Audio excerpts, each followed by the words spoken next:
네, TBC 클리닉 건강 365 오늘의 주치. 오늘은 안광욱 정형외과 전문의와 지금부터 함께하겠습니다. 네, 안녕하세요. 안녕하십니까.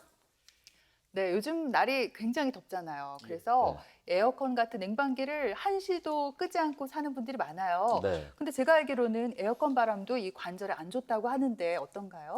예, 그렇습니다. 요즘 날씨가 더워도 너무 덥기 때문에 하루 종일 냉방기를 켜지 않고서는 생활을 할 수가 없습니다. 네. 특히나 이제 낮에 활동할 때는 어느 정도 우리가 뭐 움직이기도 하고 화장실도 다니고 하는데 야간에 이제 요즘 그 열대야가 있기 때문에 네. 밤새 에어컨을 틀고 주무시는 경우가 상당히 많은데 이렇게 되면 일단 근육이라든지 관절 주변 조직에 미세 혈류량이 상당히 줄게 됩니다.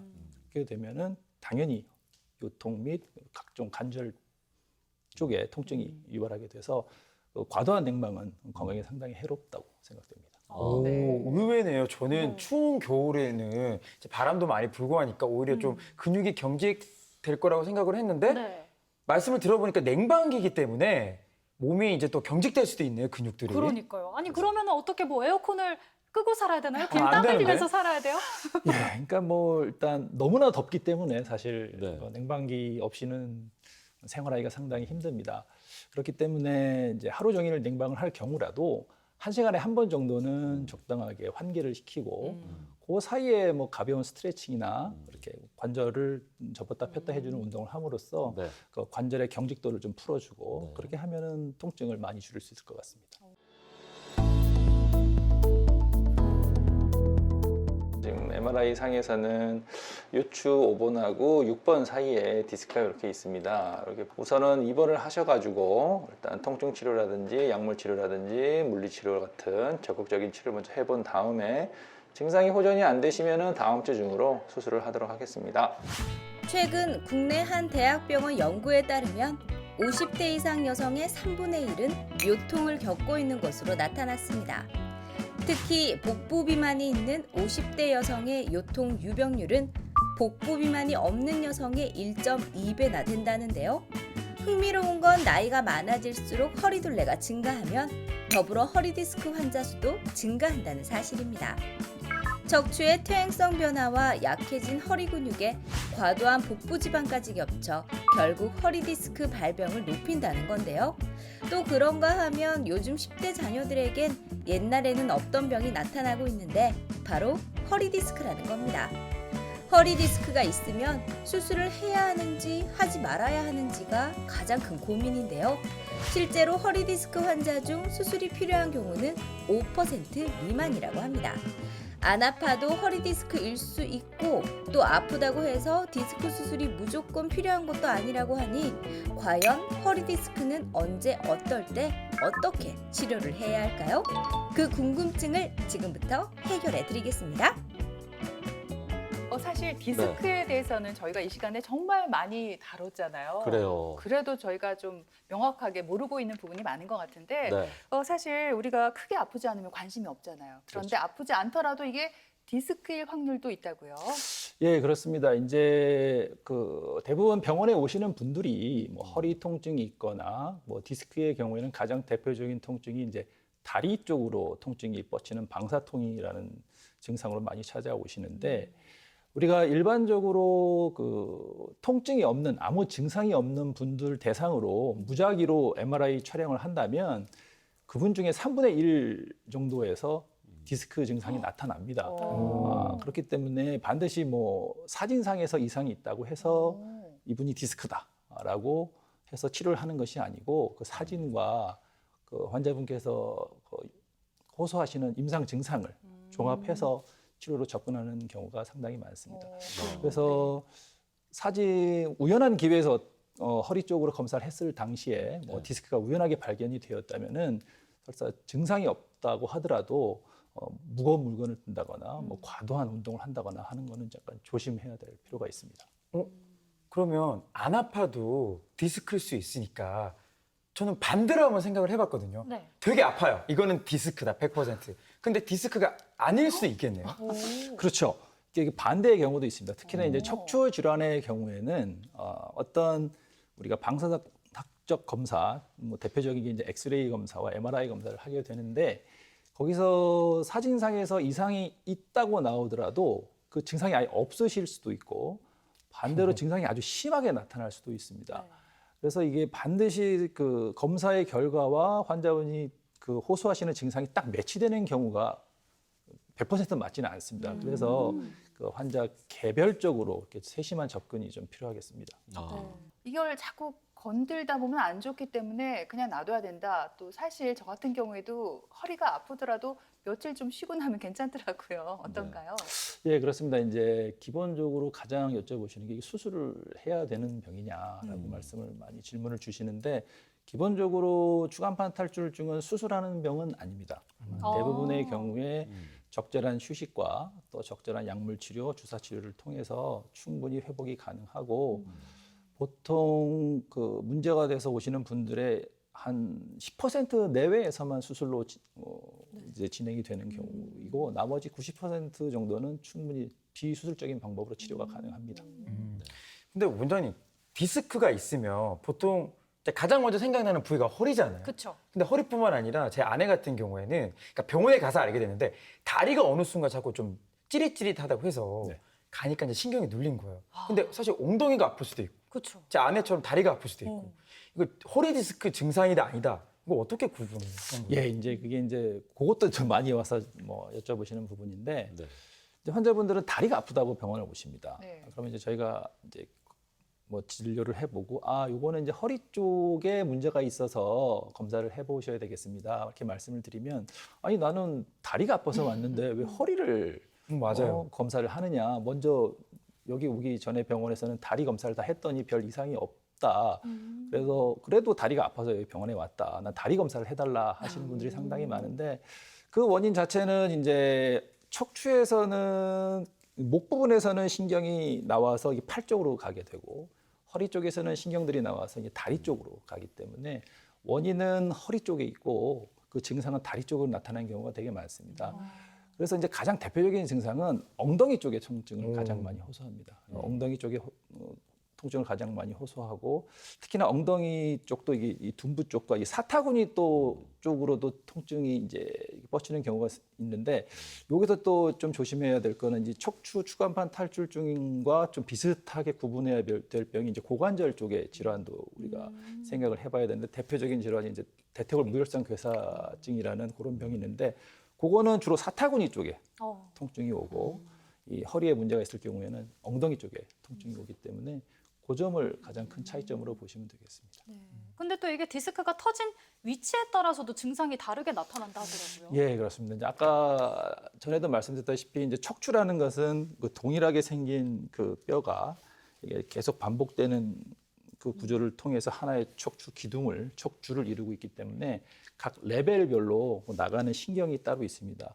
편의상 이제 우리 몸은 머리 쪽을 이제 위쪽이라고 하고 다리 쪽을 아래쪽이라고 하고 배 쪽을 앞쪽이라고 하고 등 쪽을 뒤쪽이라고 이제 기준을 잡아 놓는데 그 척추뼈는 5개로 구성이 되어 있어서 그 위쪽 머리 쪽부터 요추 1번, 2번, 3번, 4번, 5번 그런 식으로 이제 번호를 매겨 놔서 우리가 설명하기 쉽게 해 놨고 그 뼈 사이사이에서는 이제 각 한 쌍의 좌우로 각각의 신경이 나가게 되는데 그 신경이 지배하는 영역이 아주 이렇게 딱 나뉘진 않지만 어느 정도는 나눠지게 됩니다. 그래서 대표적으로 뭐 요추 1번 신경이 지배하는 영역은 사타구니, 2번은 뭐 앞쪽에 허벅지, 그다음에 가장 뭐 그 추간판 탈출증에 가장 많이 생기는 4번, 5번일 경우에는 5번 신경이 눌리게 되는데 그런 다리 쪽의 바깥쪽, 가장 아래쪽에 6번 신경이 눌리게 되면은 새끼발가락 쪽으로 그런 그 다리 통증이 약간은 구분이 되어지는데 아주 정확하게 딱딱 나누어지지는 않습니다.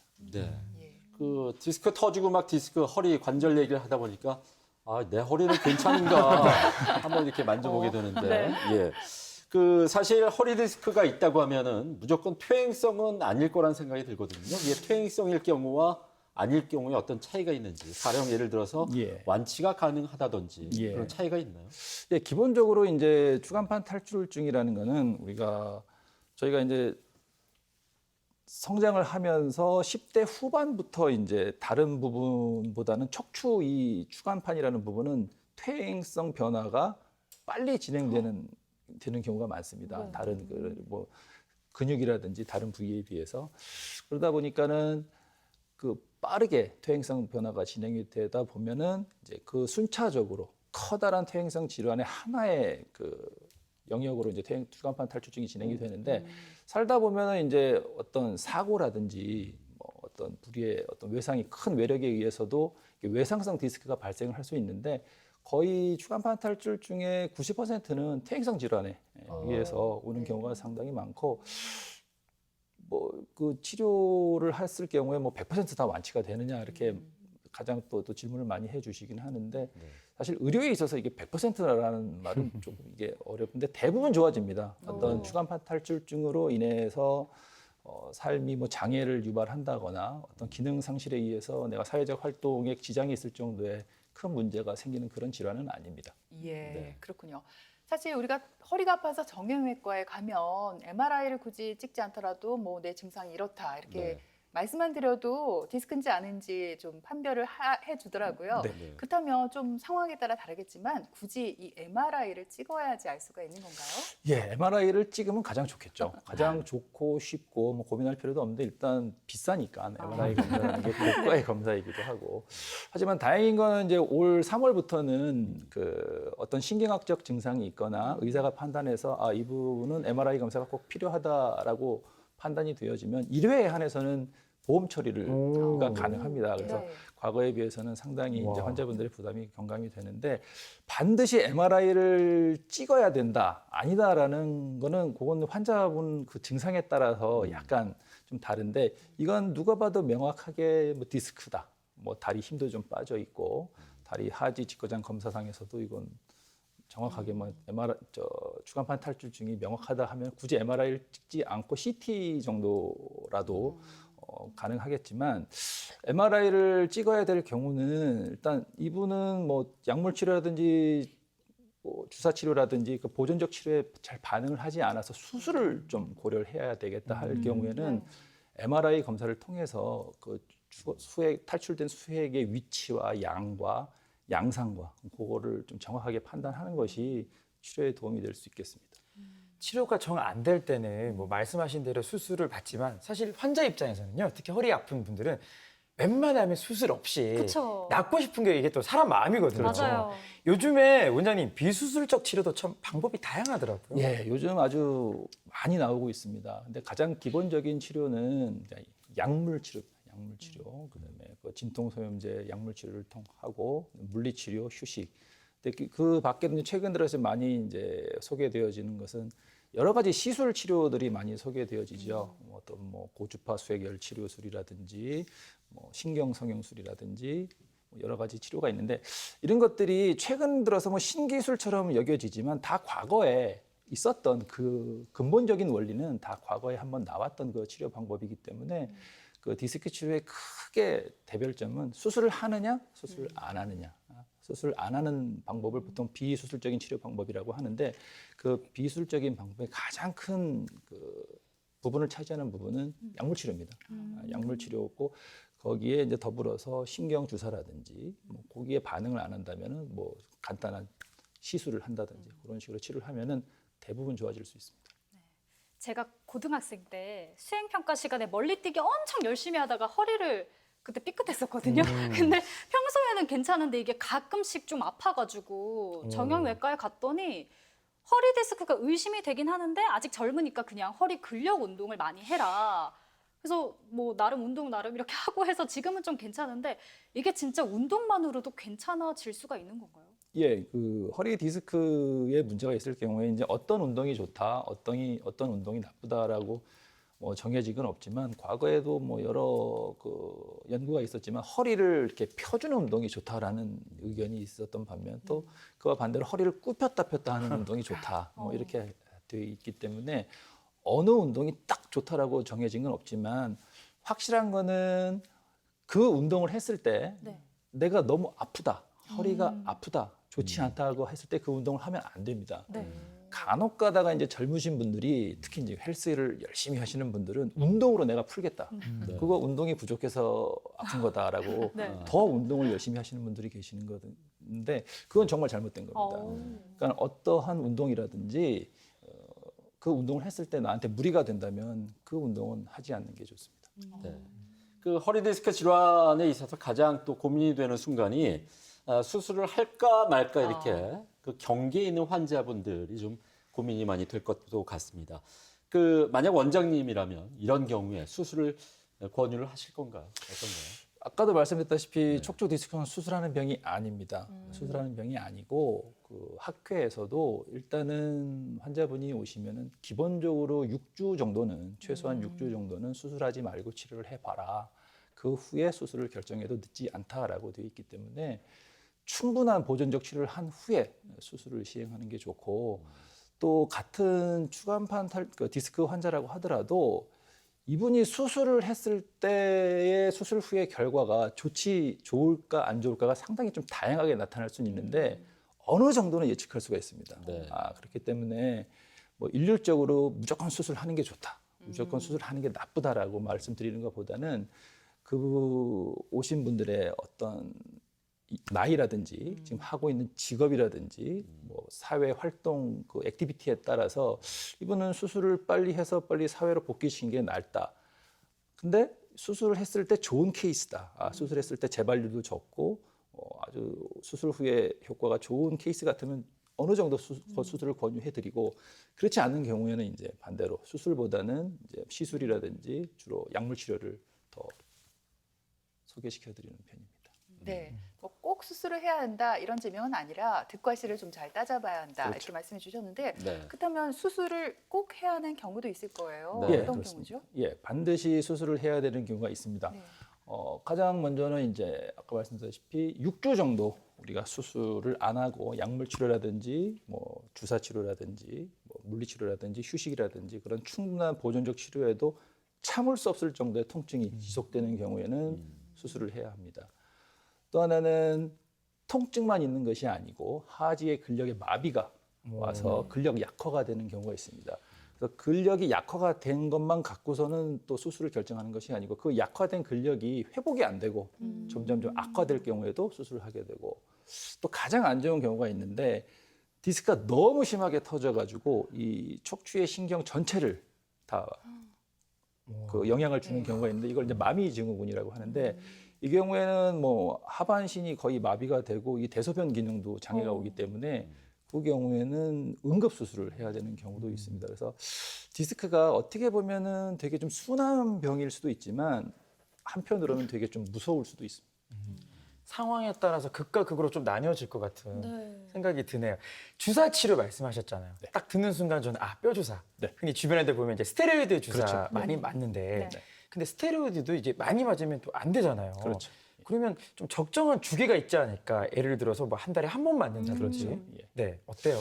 그 스테로이드는 이제 양날의 검을 가지고 있죠. 잘 쓰면 아주 명의가 되는 거고 무분별하게 쓰면 독이 되는데 보통의 경우 이제 시중 그 병원에서 여러 선생님들이 이제 사용하시는 방법이 통일된 방법이 이제 일주일에 한 번씩 해서 3번 정도 맞습니다. 3주 정도에 걸쳐서 3번 정도 맞으면 그걸 한 사이클이라고 설명을 드리는데 그 정도 맞은 다음에는 6개월간은 맞지 않는 게 좋습니다. 그 이유는 이제 스테로이드라는 거는 우리 몸에서 일어나는 염증 반응을 가장 단시간에 차단을 시켜주는 항염증 물질이기 때문에 또 얘는 이 스테로이드라는 물질은 우리 몸에 반복적으로 주입을 하게 되면 그 주변 조직을 유착을 이제 유발하게 되고 어떻게 보면 그 효과가 반감되는 상황이 발생을 하기 때문에 그 용량과 기간을 또 그 쓰지 않는 휴지 기간을 반드시 철저하게 지켜서 사용을 하면 큰 문제는 없습니다만 이게 만약에 과다하게 사용하고 뭐 과다한 횟수를 사용하게 된다면 문제를 일으킬 수 있습니다. 그리고 제가 또 궁금한 게 신경근을 차단하는 신경주사 그리고 신경 차단술 이게 다른 건지 궁금해요. 둘 다 뭐 차단이니까 똑같은 것 뭐 같긴 크게 한데. 다른 건 아니고요. 네. 일단은 그 척추는 1번부터 5번까지 아까 그 뼈가 욕추뼈가 있다고 말씀을 드렸는데 그 한 레벨에서 이제 좌우로 한 쌍의 신경근이 나옵니다. 총 10쌍에 그러니까 5쌍 10가닥의 이제 신경이 나와서 좌우로 이제 주행을 하게 되는데 저희가 이제 가장 흔하게 맞는 신경 주사는 이제 꼬리뼈 주사라고 하는 경우가 있습니다. 그래서 저희가 이제 꼬리뼈 쪽에 보면은 그 천공열이라 그래가지고 신경관으로 통해할 수 있는 그쪽 약간의 공간이 있는데 그쪽으로 이제 약물을 투입하게 되면 이게 이 약이 퍼지는 게 이제 어느 방향으로 퍼지는지 우리가 알 수는 없지만 그 요추 1번부터 5번 신경까지 전체에 영향을 미쳐서 어디로 많이 갈지 모르겠지만 전체적으로 효과를 발휘하게 하는 것이 있고 신경근 차단술은 그 10가닥의 신경 중에 하나만을 선택을 해서 이제 저희가 거기에다가 약물을 투입을 해서 반응을 보는 건데 특히 신경근 차단술 같은 경우에는 이분이 증상도 요추 4번, 5번의 증상 왼쪽으로 증상이 나타난다. 그러면 요추 5번 왼쪽 신경에 문제가 발생을 한 것이고 MRI 검사상에서도 요추 5번 쪽에 디스크가 눌려 있다. 그러면 이제 그 5번 신경에 주사를 놔 보는 거죠. 만약에 그 부분에 문제가 있었다면은 일시적으로 그 신경에 대해서 마취를 살짝 시키는 효과를 나타내기 때문에 증상이 싹 사라집니다. 사라졌다가 이제 다시 재발하시는 분도 있고 그렇게 주사를 한두 번 맞았는데 증상이 아예 사라져 버리시는 분도 계시기 때문에 신경근 차단술은 수술을 뭐 염두에 두거나 아니면 치료 겸 뭐 진단 겸 유용하게 사용을 하고 있습니다. 네. 네. 오늘 이렇게 디스크 질환의 치료에 대해서 저희가 함께 지금 얘기를 나누고 있습니다. 네. 그 신경 성형술이라는 치료 방법도 있다고 얘기를 들었는데 성형술 하니까 좀 헷갈리기도 하는데 이게 수술로 봐야 될까요? 시술로 봐야 될까요? 그렇죠. 요즘 뭐 그 TV에서도 많이 소개가 되어지고 신경 성형술은 많이 행해지고 있습니다. 나온 뭐 소개된 지도 꽤 오래되었고요. 근데 신경 성형이라고 하면은 어떠한 모양에 있어서 그 모양 자체를 이렇게 원래 상태로 좋게 한다거나 더 이쁘게 이렇게 만드는 방식인데 이제 왜 이게 신경 성형술이라고 했냐면은 이제 아까 그 꼬리뼈 주사 같은 경우에는 그 꼬리뼈 쪽에 주사를 넣고 약물을 주입하면 그 약물이 어느 방향으로 흐를지 모르지만 아무튼 흘러가서 효과를 발휘하게 되는데 그걸 조금 더 효과적으로 우리가 목표하고자 하는 타겟에 집중시켜서 약물을 주입할 수 없을까 이제 고민을 해서 이게 나온 건데 그 꼬리뼈 쪽으로 해서 긴 관을 집어넣습니다. 긴 관을 집어넣어서 직접 그 타겟이 되는 우리가 그 치료하고자 하는 단일 신경 그쪽 부분에다가 그 기구글을 거기까지 삽입을 해서 이제 약물을 치료하게 되는데 이게 끝이 겉에서 이게 조절을 할 수가 있어요. 끝이 좌우 상하로 움직일 수 있기 때문에 또 실제로는 그 신경근 주변에 얇은 막 같은 게 이제 이렇게 싹 쌓여 있어서 약물 침투를 좀 방해하는 경우가 있기 때문에 요거를 이렇게 좌우로 움직이다 보면 이제 신경 주변에 얇은 막을 조금 이렇게 박리를 할 수 있고 그러다 보면은 약물의 그 효과도 좀 더 증진시킬 수 있어서 신경 성형술이라고 얘기하는데 제가 생각하기에는 신경 성형술이라기보다는 신경 박리술 정도가 좀 좋지 않을까. 실제로는 그렇게 단단하게 이렇게 붙어 있는 유착되어 있는 신경근을 박리하지는 못합니다. 그러니까 살짝 유착되어 있는 건 어느 정도 박리를 해서 효과를 많이 발휘할 수 할 수는 있습니다. 네. 들어보니까 뭐 신경 성형술은 신경 차단술의 어떤 업그레이드 버전이 아닐까 그런 생각도 들었어요. 예. 그래요. 근데 이걸 또 어르신들도 받을 수 있는 안전한 시술인지 궁금하고요. 네. 시술 시간은 대략 어느 정도나 될까요? 예, 보통 이제 신경 성형술 같은 경우에는 수술이 필요하지만 전신 상태가 너무 불량해서 전신 마취를 약간 조금 꺼려하시는 고령의 환자분에 대해서 이제 시행을 할 수 있고 간단합니다. 뭐 그 부분 마취를 통해서 한 15분 정도 시술 시간을 가지고 안전하게 시술을 하실 수 있습니다. 보통 디스크 수술할 때 앞에서 말씀하신 번호 네. 뭐 4, 5번 보통 그리고 3, 4번 이 번호에 따라서 수술 좀 난이도가 달라지지 않을까. 제가 볼 때는 좀 4, 5번 쪽이 좀 힘들지 않을까요? 왜 그렇게 예측하셨어요? 왜냐하면 숫자가 크니까요. 반대입니다. 반대. 반대예요? 근데요? 잘못 찍었어요. 이 밑으로 내려갈수록 쉬워요. 왜 그러냐면은 이제 수술을 할 경우에는 건드려도 될 부분이 있고 되도록이면 건드리지 않아야 될 부분이 있습니다. 그래서 결국은 우리가 디스크 수술이라는 거는 신경까지 접근을 해서 그 신경 주변에 튀어나와 있는 디스크를 제거하는 게 주 목적이기 때문에 이제 얼마나 건드리지 말아야 될 조직을 건드리지 않고 들어가서 그거를 효과적으로 끄집어내느냐가 중요한데 이게 위로 올라갈수록 그 뒤에 척추의 후궁판이라고 하는 부분인데 이게 좁습니다. 그래서 저희가 접근할 수 있는 방법이 척추의 후관절을 건드릴 수밖에 없습니다. 그래서 관절하고 관절이 아닌 부분이 위로 올라갈수록 좁기 때문에 수술은 아래쪽으로 내려갈수록 더 쉽고 그것도 그렇지만 이제 더 큰 척추 수술을 하는 사람의 입장에서는 이게 재수술이냐 처음 하는 수술이냐 여기가 훨씬 더 이제 재수술 하시는 경우가 훨씬 더 수술의 난이도가 높습니다. 그 이유는 뭐냐면 이제 유착이라는 게 있거든요. 가장 중요한 게 이제 주변 조직과 처음 수술하게 되면은 정상 조직과 정상이 아닌 조직이 딱 구분이 되지만 한번 수술하게 되면 그 경계가 다 무너지기 때문에 이게 이제 잘못하다가는 신경을 찢어먹는 수가 생기거든요. 그래서 그게 가장 이제 중요합니다. 네, 오늘 이렇게 디스크 질환에 대해서 그리고 다양한 치료 방법에 대해서 알기 쉽게 설명을 들어봤습니다. 네. 오늘 자세한 정보 알려주신 안광욱 원장님 좋은 말씀 네, 감사드립니다. 오늘 고맙습니다. 고맙습니다. 고맙습니다.